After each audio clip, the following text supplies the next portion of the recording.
সবাইকে আমন্ত্রণ আন্তর্জাতিক সংবাদে শুরুতেই জানাবো সংবাদ শিরোনাম। শেখ হাসিনাকে দেশে ফেরাতে শপথ গ্রহণ করল আওয়ামী লীগ নেতারা। এরপরেই জানিয়ে দেব যেভাবে কর্মীদের উপর হামলা হচ্ছে তাতে হাল ছেড়ে দিতে পারি না বললেন সজীব ওয়াজেদ জয়। আরও জানিয়ে দেব কাশিমপুর কারাগার থেকে 209 বন্দীর পলায়ন, নিহত হয়েছে 6 জন। আর সর্বশেষে জানাবো পুলিশের ভূমিকায় নতুন আইজিপির দুঃখ প্রকাশ। এতক্ষণ জানাচ্ছিলাম সংবাদ শিরোনাম, এবার থাকবে বিস্তারিত। তবে বিস্তারিত খবরে যাবার আগে আপনাদের কাছে অনুরোধ, যারা এখনো আমাদের ইউটিউব চ্যানেলটি সাবস্ক্রাইব করেননি দ্রুতই সাবস্ক্রাইব করে ভিডিওটি ভালো লাগলে অবশ্যই লাইক কমেন্টস করে শেয়ার করবেন। শেখ হাসিনাকে দেশে ফেরাতে শপথ গ্রহণ।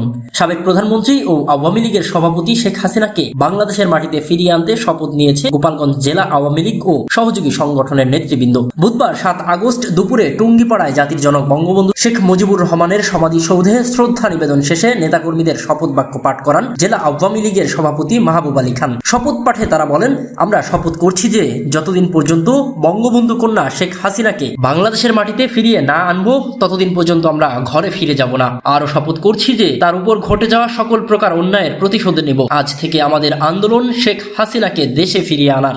বঙ্গবন্ধুর সমাধিসৌধ ছুঁয়ে এই শপথ করছি।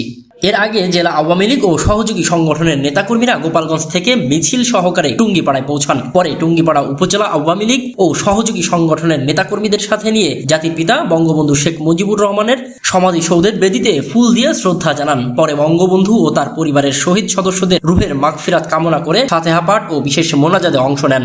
উল্লেখ্য যে বৈষম্য বিরোধী আন্দোলনে দেশের অদ্ভুত পরিস্থিতিতে গত সোমবার 5 আগস্ট পদত্যাগ করে দেশ ছাড়েন শেখ হাসিনা। বর্তমানে তিনি ভারতের নয়াদিল্লিতে অবস্থান করছেন। এদিকে যেভাবে নেতাকর্মীদের উপর হামলা হচ্ছে তাতে হাল ছেড়ে দিতে পারি না বললেন সজীব ওয়াজেদ জয়। সদ্য পদত্যাগ করা প্রধানমন্ত্রী শেখ হাসিনার পুত্র সজীব ওয়াজেদ জয় বলেছেন, বাংলাদেশে এখন বিশৃঙ্খল পরিস্থিতি চলছে, সারা দেশে ভাঙচুর লুটপাট হচ্ছে, আওয়ামী লীগের নেতাকর্মীদের উপর হামলা চলছে, অনেককে হত্যাও করা হয়েছে। এই পরিস্থিতিতে আমি বলতে চাই, আওয়ামী লীগ হচ্ছে বাংলাদেশের সবচেয়ে পুরাতন ও গণতান্ত্রিক দল। আওয়ামী লীগ কিন্তু মরে যায়নি। বাংলাদেশ সময় বুধবার 7 আগস্ট রাতে ফেসবুক ভিডিও বার্তায় তিনি এসব কথা বলেন। তাদের পরিবার রাজনীতি চালিয়ে যাওয়ারও ইঙ্গিত দেন। সজীব ওয়াজেদ জয় বলেন, আওয়ামী লীগ এই দেশকে স্বাধীন করেছে, আওয়ামী লীগকে শেষ করা সম্ভব না। আমি বলছিলাম আমার পরিবার আর রাজনীতি করবে না, তবে আমাদের নেতাকর্মীদের উপর যেভাবে হামলা হচ্ছে এমন পরিস্থিতিতে আমরা হাল ছেড়ে দিতে পারছি না। বাংলাদেশকে যদি নতুন করে গড়ে তুলতে হয় তাহলে আওয়ামী লীগ ছাড়া সম্ভব নয়। দলীয় নেতাকর্মীদের উদ্দেশ্যে তিনি বলেন, আপনারা সাহস নিয়ে দাঁড়ান, আপনারা একা নন, বঙ্গবন্ধুর পরিবার কোথাও যায়নি, আমরা আপনাদের সাথে আছি। দেশ ও আওয়ামী লীগকে রক্ষা করতে যা প্রয়োজন তা করতে আমরা প্রস্তুত আছি। বক্তব্যের শেষ পর্যায়ে শেখ হাসিনা পুত্র বলেন, বর্তমানে যারা ক্ষমতায় আছে তাদের বলতে চাই, আমরা গণতান্ত্রিক শৃঙ্খল ও জঙ্গিবাদ মুক্ত বাংলাদেশ করতে চাই। আমরা সবার সাথে আলোচনা করতে চাই। যদি তারা জঙ্গিবাদ ও সহিংসতা বাদ দেয়, আওয়ামী লীগ ছাড়া বাংলাদেশে গণতন্ত্র ও নির্বাচন সম্ভব না।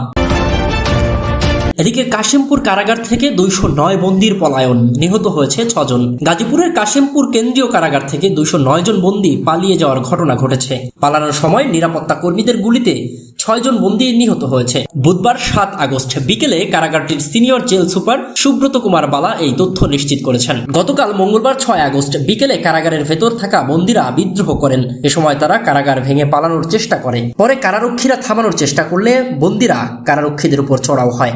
এক পর্যায়ে সেনাবাহিনী কমান্ডো অভিযান চালিয়ে বিদ্রোহ দমন করে। এই সময় নিরাপত্তা কর্মীদের গুলিতে 6 জন মারা যায়। পরে দেখা যায় বন্দীদের মধ্যে 209 জন দেওয়াল টপকে পালিয়ে গেছেন। নিহতরা হলেন মৃত্যুদণ্ডপ্রাপ্ত আফজাল হোসেন ও আসলাম হোসেন, এছাড়া ইমতিয়াজ পাবেল, শেখ কালু, মোহাম্মদ জিন্না ও রাধেশ্যাম হরিজন।